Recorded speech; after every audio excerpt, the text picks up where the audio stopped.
So hello viewers, మరి ఈ వీడియోలో మనమైతే what is meant by a pointer అనే దాని గురించి అయితే తెలుసుకోబోతున్నాం అనమాట. సో మరి వీడియోలోకి వెళ్ళే ముందు నాదొక చిన్న రిక్వెస్ట్ మచ్చా, మీరు కనుక మన ఛానల్ని ఫస్ట్ టైం చూసినట్లయితే make sure that you subscribe to our channel so that you will not miss the further content. So ఇక సోదాపేసి టాపిక్లోకి అయితే వెళ్ళిపోదాం. సో ఫస్ట్ మనం ఈ వీడియోలో చూడబోయే టాపిక్ ఏంటంటే కనుక వాట్ ఆర్ పాయింటర్స్. సో జనరల్గా పాయింటర్స్ అంటే ఏంటంటే pointers are used to store address of a variable.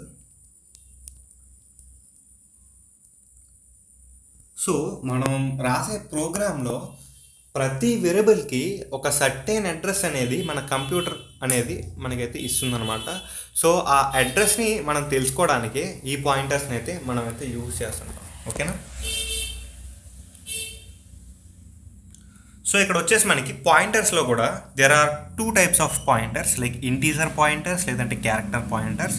So integer pointers అనేవి మనకి ఇంటీజర్ వేరియబుల్స్ యొక్క అడ్రస్ని అనేవి అయితే స్టోర్ చేసుకుంటాయి. అండ్ అదేవిధంగా క్యారెక్టర్ పాయింటర్స్ అనేవి మనకి క్యారెక్టర్ వేరియబుల్స్ వాటి యొక్క అడ్రస్ని అయితే స్టోర్ చేసుకుంటాయి. సో మీకు ఇక్కడ ఒక చిన్న ఎగ్జాంపుల్ అయితే చెప్తా, so that you will get bit clarity. So example అయితే నేను ఫస్ట్ రాసుకుంటున్నా.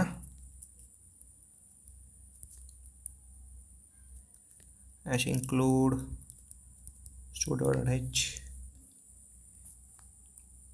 main function. సో int a equal to 76 star p అన్న.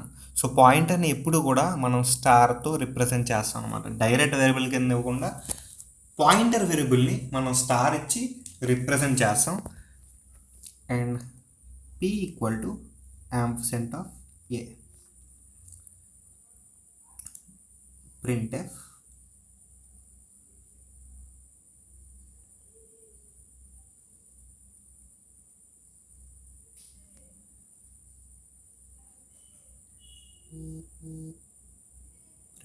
percentage d star p. So దీని యొక్క అవుట్పుట్ అనేది మీరు ఏం వస్తుంది అనుకుంటున్నారు అనేది అయితే కామెంట్ చేయండి. సో ఎవరైనా కామెంట్ చేయాలనుకుంటే pass the video and comment down. So దీని యొక్క అవుట్పుట్ అనేది మనకి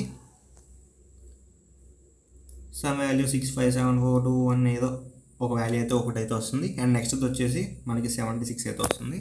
సో దీనికి సంబంధించి నేనైతే మీకైతే ఎక్స్ప్లెనేషన్ అయితే ఇవ్వబోతున్నా. ఫస్ట్ ప్రోగ్రామ్కి సంబంధించి చిన్న ఎక్స్ప్లెనేషన్ అయితే ఇస్తా. సో మీకు ఆల్రెడీ తెలిసిందే, ఫస్ట్ లైన్లో మనం ఇక్కడ హెడర్ ఫైల్ని అయితే ఇవ్వడం అయితే జరిగింది. అండ్ సెకండ్ లైన్లో మెయిన్ ఫంక్షన్ అయితే ఇచ్చాం. అండ్ ఇదంతా కూడా మనకి ఏదైతే ఉందో ఇది మనకి బాడీ ఆఫ్ ది ప్రోగ్రామ్ అనమాట, like body of the C program. So ఇక్కడ వచ్చేసి మనకి ఇంట్ ఏ ఈక్వల్ టు 76 అని చెప్పి అయితే డిక్లేర్ చేశా. ఏ అనేది ఏంటి? Integer variable. సో ఇంటీజర్ వేరియబుల్లో ఏ వాల్యూ స్టోర్ అవుద్ది?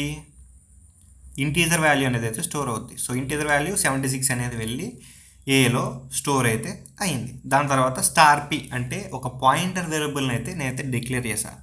సో నెక్స్ట్ స్టేట్మెంట్ వచ్చేసి p equal to ampersand of a. So storing the address of variable a into the pointer p. So a అనేది ఏదైతే ఉందో ఈ a అనే వేరియబుల్కి ఒక సర్టెన్ అడ్రస్ అనేది ఉంటుంది కదా. సో దీని అడ్రస్ ఏదైతే ఉందో ampersand ఆఫ్ a అంటే మీనింగ్ ఏంటంటే this address of a is stored to pointer p. So ఆ అడ్రస్ ఏదైతే ఉందో అది మనకు వెళ్ళి ఈ p అనే వేరియబుల్ ఏదైతే ఉందో ఈ p అనే వేరియబుల్లో మనకైతే సేవ్ అవుతుంది అనమాట. ఓకేనా? సో మీకు next స్టేట్మెంట్లో printf %u \n, p అని చెప్పి ఇచ్చా. సో ఇలా ఇచ్చినప్పుడు మనకి ఆ పీలో వెళ్ళి సేవ్ అయిన అడ్రస్ ఏదైతే ఉందో ఆ ఏకి సంబంధించిన అడ్రస్ అనేది మనకి వెళ్ళి పీలో సేవ్ అయింది కదా. సో ఆ సేవ్ అయిన అడ్రస్ వాల్యూని మనకైతే ప్రింట్ చేయడం అయితే జరుగుతుంది. అదే బచ్చా మనకి ఫస్ట్ ప్రింట్ అయిన వాల్యూ అయితే. అండ్ సెకండ్ వన్ వచ్చేసి printf %d స్టార్ p అని చెప్పి ప్రింట్ చేశా. సో స్టార్ p అని ఇచ్చినప్పుడు మనకి ఒరిజినల్ వేరియబుల్ అంటే ఏ ఈక్వల్ టు 76 కదా, ఆ 76 ఏదైతే ఉందో అదైతే మనకి ప్రింట్ అవుతుంది అనమాట. సో మీకు సింపుల్గా ఇంగ్లీష్లో చెప్పాలంటే, సో ఇక్కడ %u\n, p ఏదైతే ఉందో దీనికి సంబంధించి using pointer p it displays the address of a. ఓకేనా, ఆ పాయింటర్ pని యూజ్ చేసుకుని ఏ అనే వేరియబుల్ యొక్క అడ్రస్ అనేది మనకైతే డిస్ప్లే చేయడం అయితే జరుగుద్ది.